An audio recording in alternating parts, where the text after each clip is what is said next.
Salah satu yang dibutuhkan oleh bangsa Indonesia saat ini adalah redraw map atau menarik gambar ulang peta nasional, bernegara dan berbangsa. Buat semacam BRI-nya Cina, Belt Road Initiative atau MAGA, Make America Great Again, yang aplikatif dan jangan normatif atau utopia. Misalnya kata adil makmur, musyawarah mufakat. Dua kata ini seakan hilang dalam prakteknya saat ini. Saat ini kita seakan tidak pernah bermusyawarah lagi. Kemufakatan hanya terjadi dengan menggunakan voting atau suara terbanyak. Kata adil makmur terpisah. Makmur tetapi tidak adil. Semua ini bisa dibenahi dengan cepat kalau kita mempunyai platform bernegara yang diawali dengan big vision, visi besar bangsa atau nation interest. Sekali lagi kita tanya ke kebanyakan orang nih ya, kita bertanya pertanyaan terbuka. Misalnya kita tanya kepada Pak Ojol, Pak Ojol, Indonesia ke depan mau kemana sih? Atau kita tanya, Bu Warteg, Indonesia ke depan mau kemana ya? Atau kita tanya, Pak dosen, seorang guru besar,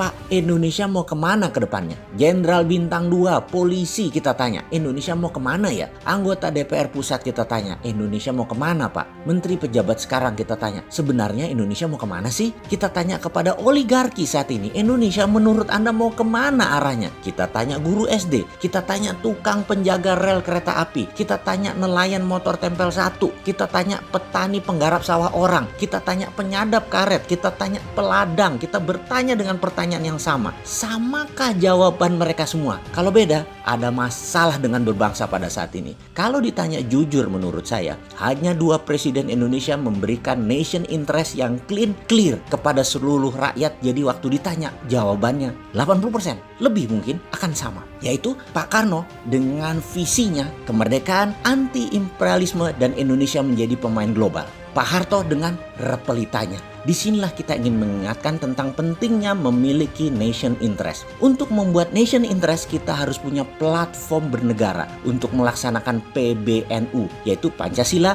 Bhinneka Tunggal Ika, NKRI berdaulat dan Undang-Undang 45. Kalau Tiongkok punya BRI, Belt and Road Initiative, kalau Trump punya MAGA, Make America Great Again, maka kita bangun 2 hal, yaitu ke dalam kita punya jalur rempah yang akan membuat adil makmur Nusantara, keluar kita bangun jalur metal atau jalur logam untuk kekuatan diplomasi dan kekuatan perang atau warfare sebagai pemain global atau global player. Maaf, lompat sebentar mumpung keingat. Kalau kita dapat mandat nih ya, maka Kementerian Pertahanan atau Defense Ministry akan kita ubah menjadi Kementerian Perang atau Ministry of War. Bukan DOD lagi atau Department of Defense, tapi Department of War. Menteri perangnya sangar. Jabatan di bawahnya ada Panglima TNI dan Kapolri. Menteri ini adalah jabatan politik. Panglima TNI dan Kapolri adalah jabatan operasional. Trident Trisula ini akan menjadi kekuatan diplomatik yang sangat disegani di ASEAN dan wilayah Indo-Pasifik. Untuk kekuatan shadow-nya akan dibangun CIA-nya Indonesia di bawah kementerian ini, di mana BAIS dan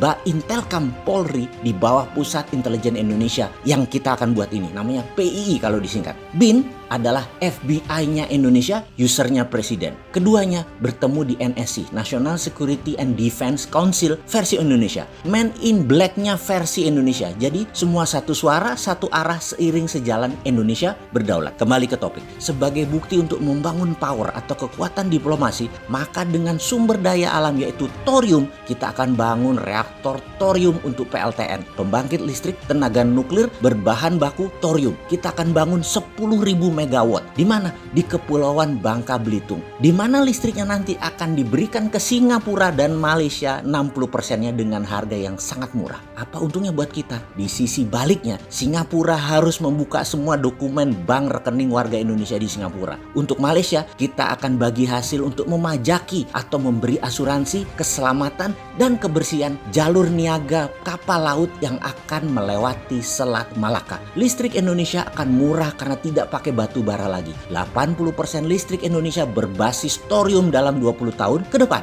Perusahaan tambang asing di Indonesia bukan lagi berdasarkan gross split, bukan lagi pakai KK atau kontrak karya, tetapi pakai kontrak produksi dibayar negara. Dalam hal ini BUMNK atau SKK Minerba yang melakukannya. Dunia tambang ini hanya akan menambang untuk menyuplai domestic market obligation, di mana kita punya industri turunan dari tambang mineral tadi, smelter sampai refining atau oxide, atau punya domestic supply chain, di mana hasil akhir seperti besi, baterai adalah milik perusahaan lokal. kita tidak akan pernah lagi menjual tanah air seperti batu bara misalnya. Tidak ada lagi yang diekspor mentahan. Kita akan jadikan syngas atau metanol dan industri kimia turunan lainnya. Ini semua kalau dikerjakan akan membuat Indonesia menjadi negara kekuatan tawar tertinggi di dunia. Semoga kita tidak hanya mementingkan FDI, foreign direct investment asing ke Indonesia, sehingga melupakan kekuatan sendiri. Jujur, kita takut sumber daya alam kita habis bukan sebagai alat tawar,